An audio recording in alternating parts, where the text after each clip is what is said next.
Assalamualaikum warahmatullahi wabarakatuh. Kami dari kelompok 1 yang beranggotakan saya Adinda Fitria Maharani Dan saya Alfia Syahra. Pada kesempatan kali ini kami akan membahas mengenai siklus pengeluaran pada PT Statika Mitra Sarana untuk memenuhi mata kuliah Sistem Informasi Akuntansi. Selamat menyaksikan. Sebelum membahas lebih lanjut mengenai PT Statika Mitra Sarana, saya akan menjelaskan sedikit sejarah singkat dari PT Statika Mitra Sarana. Tonggak berdirinya PT Statika Mitra Sarana diprakarsai oleh Bapak Jan Manidaan selaku Direktur dan Bapak Baharudin Muhammad Nur selaku Komisaris pada tahun 1981 dengan nama CV Statika. CV Statika bergerak di bidang konstruksi yang wilayah kerjanya meliputi seluruh wilayah di Sumatera Barat. Pada tahun 1985, Bapak Jan Manidaan mengundurkan diri dan posisinya digantikan oleh Bapak Suito Sodikin yang berkat pengalaman lapangannya dan latar belakang pendidikan dari Bapak Suito Sadikin yang merupakan lulusan dari teknik sipil, maka sedikit demi sedikit CV Statika mengalami perkembangan. Pada tahun 1990, berkat perkembangan perusahaan dan perkembangan pembangunan di wilayah Sumatera Barat, maka CV Statika beralih nama menjadi PT Statika Mitra Sarana. Baiklah, saya akan menjelaskan PT Statika Mitra Sarana. Pada perusahaan ini bergerak di bidang konstruksi atau kontraktor dalam penjualan bahan bangunan baik dari skala kecil maupun skala besar. Perusahaan ini berkantor pusat di Padang, di Jalan Kalib Sulaiman nomor 89 Padang, dan berkantor cabang di Kayu Tanam, Padang Pariaman. Selanjutnya, pada kantor pusat mempunyai 3 divisi. Yang pertama yaitu divisi peralatan. Pada divisi peralatan ini menangani segala sesuatu yang berkaitan pada peralatan, baik itu alat-alat berat, alat rumah, alat kecil maupun transportasi dan sebagainya. Yang kedua, divisi industri. Pada divisi industri ini menangani segala sesuatu yang berkaitan pada proses atau hasil produksi bahan atau material. Yang ketiga yaitu divisi konstruksi. Pada divisi ini menangani segala sesuatu dari konstruksi pemerintah ataupun dari swasta. Baiklah, saya akan menjelaskan apa itu siklus pengeluaran. Siklus pengeluaran yaitu rangkaian kegiatan bisnis dan operasional pemrosesan data yang terkait yang berhubungan dengan pembiayaan dan pembayaran barang maupun jasa. Terdapat beberapa fungsi dari siklus pengeluaran, diantaranya yang pertama untuk mengetahui kebutuhan akan barang tersebut, yang kedua menempatkan pesanan, menerima dan menyimpan barang, yang ketiga validasi kewajiban pembayaran, yang keempat mengelola pengeluaran kas, yang kelima mengelola utang usaha, yang keenam memposkan transaksi ke dalam buku besar umum, dan yang terakhir menyiapkan laporan keuangan dan laporan manajemen lainnya yang dibutuhkan. Selanjutnya, dokumen-dokumen pada siklus pengeluaran. Yang pertama, surat permintaan pembelian, surat permintaan penawaran harga, surat order, laporan penerimaan barang, surat perubahan order pembelian, dan bukti kas keluar. Ada 4 aktivitas utama dari siklus pengeluaran. Yang pertama, memesan bahan baku, perlengkapan dan jasa. Yang kedua, menerima bahan baku, perlengkapan dan jasa. Yang ketiga, menyetujui faktur pemasok. Dan yang terakhir, melakukan pengeluaran kas. Proses pertama, pemesanan barang. Mulai dari identifikasi jumlah persediaan yang masih ada, jumlah persediaan yang harus dipesan, dan pemilihan vendor atau supplier yang sesuai. Pada proses ini, bagian yang terlibat yaitu bagian persediaan, bagian pembelian, dan akuntansi. Aktivitas yang dilakukan antara lain, bagian persediaan mengidentifikasi dan mengecek jumlah dari semua persediaan. Bagian pembelian mengecek reputasi dan kinerja supplier, kemudian menghubungi supplier untuk mengecek ketersediaan barang di tempat supplier. Bagian akuntansi memberikan informasi keuangan perusahaan tentang jumlah kredit perusahaan dan jumlah uang yang dapat dibelanjakan. Proses kedua yaitu permintaan pembelian. Dimulai dengan pembuatan daftar pesanan, memesan barang kepada supplier, dan kemudian memprediksi barang tersebut sampai ke gudang perusahaan. Bagian yang terlibat dalam proses ini antara lain bagian persediaan dan bagian pembelian. Setelah bagian persediaan selesai melakukan pengecekan dan identifikasi semua persediaan, selanjutnya bagian persediaan mengirimkan permintaan pembelian ke bagian pembelian.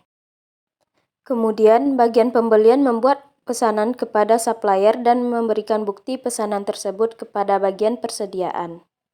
Proses ketiga yaitu penerimaan dan penyimpanan barang. Aktivitas yang ada pada proses ini biasanya adalah penerimaan barang di gudang, identifikasi kesesuaian jumlah pesanan, cara penyimpanan, pembaruan atau update jumlah barang yang ada di gudang, dan melakukan pembaruan pada laporan keuangan untuk akun persediaan dan akun hutang. Untuk proses ini, bagian yang terlibat adalah bagian persediaan, bagian pembelian, dan bagian akuntansi. Setelah bagian pembelian melakukan pemesanan, kemudian supplier mengantar barang tersebut.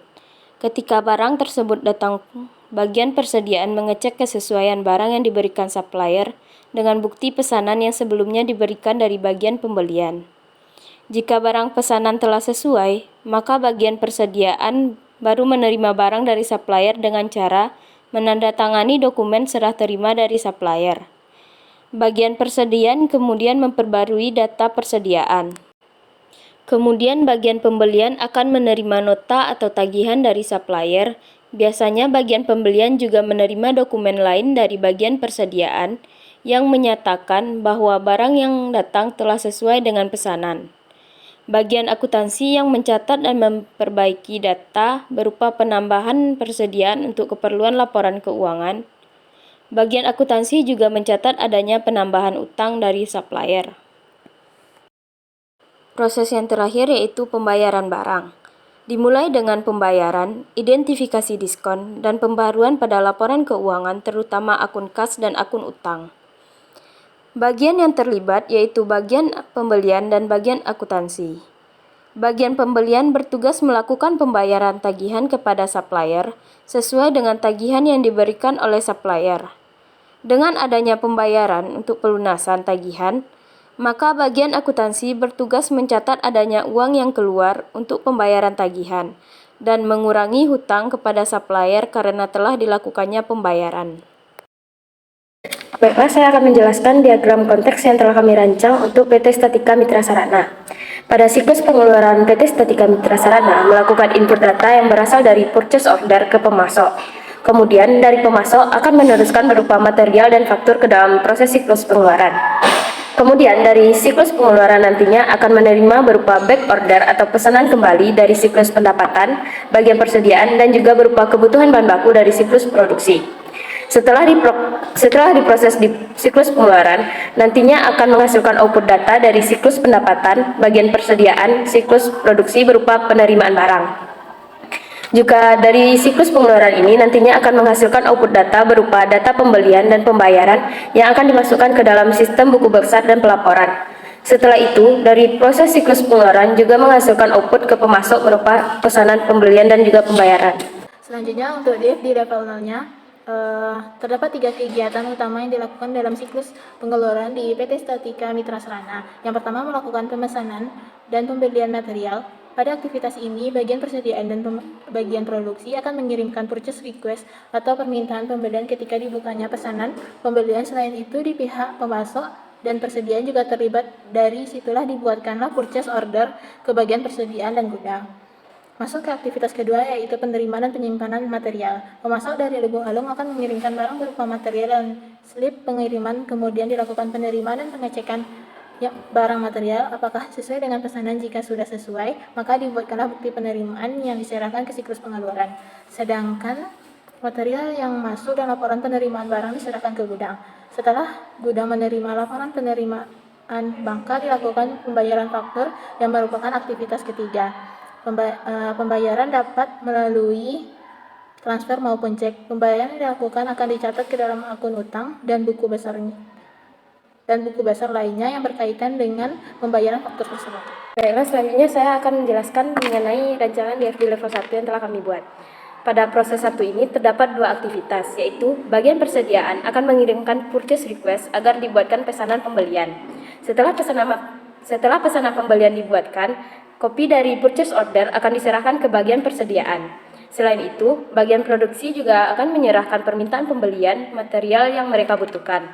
dan dilakukanlah pemesanan dan pembelian material yang melibatkan pihak yaitu pemasok dan juga bagian persediaan. Baiklah, selanjutnya yaitu DFG level 2. Pada proses kedua ini terdapat dua aktivitas pula. Yang pertama, pemasok akan mengirim material dan menyerahkan slip pengiriman. Setelah material diterima, maka dari slip pengiriman material akan dihitung dan diperiksa. Jika terdapat kekurangan barang, akan dilaporkan ke pihak pemasok. Jika sudah pas, maka akan dikirimkan ke tempat penyimpanan material beserta laporan penerimaan materialnya. Baiklah, untuk DFD level 3, pada proses ketiga setelah bagian pembelian menerima pesanan pembelian dan bagian penyimpanan material menerima laporan penerimaan, maka proses selanjutnya yaitu menyetujui faktur yang diterima dari pemasok.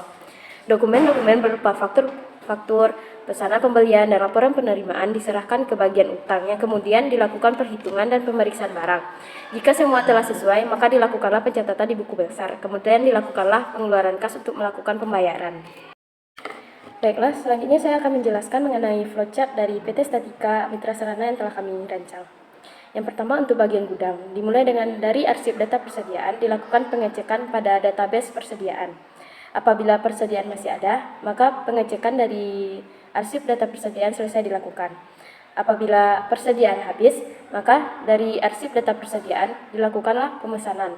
Setelah dilakukan pesanan, dilakukan pula arsip data persediaan yang dipesan lalu dikirimkan kepada pemasok. Selain itu, pada bagian gudang juga melakukan input data persediaan dengan cara mencatat persediaan pada database persediaan. Sistem pencatatan juga dilakukan berupa data persediaan yang siap dijual. Selanjutnya, setelah pada pemesanan, pemasok menerima barang dan mengirimkan tagihan. Selanjutnya, pada bagian administrasi kantor pusat menerima tagihan dan menerima input data pengeluaran kas, dan selanjutnya pencatatan pengeluaran atas pembelian barang persediaan pada data pengeluaran kas. Selanjutnya yaitu data pengeluaran, menerima data pengeluaran dan memberikan tagihan. Selanjutnya dari tagihan ini memberikan tagihan jatuh tempo kepada pemasok dan selesai. Sekian penjelasan dari kami, semoga bermanfaat. Wassalamualaikum warahmatullahi wabarakatuh. See you!